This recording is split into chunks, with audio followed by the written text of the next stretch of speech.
ko'rindoqchalarda yemagan, ko'rmagan odamda o'zi bo'lmasa kerak. Men ham anchadan beri ishtah saqlab turuvdim. Yana tayyorlab ko'rdim. Unchalik shikarniy chiqmadi, lekin birinchisiga yomon emas. Mazasiga gap bo'lishi mumkin emas. Hammani og'zida qoldi. Idishimizga unimizni solamiz. Menda 6 qoshiq un ketdi.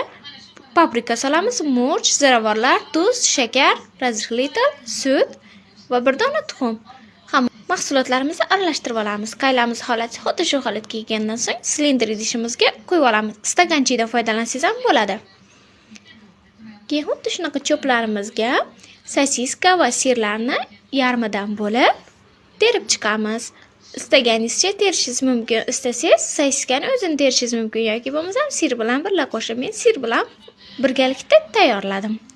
Aytgancha men akvel sirlarini juda ham yoqtiraman. Sosiskani esa Raduga sosiskalaridan foydalandim. Aytgancha, bu ko'rindoqchalarimizni 7-8 yil oldin biz eng sevimli deb bilgan chet el filmida birinchi bora ko'rganmiz. Kimdir shuni aytsa, bitta stories mendan.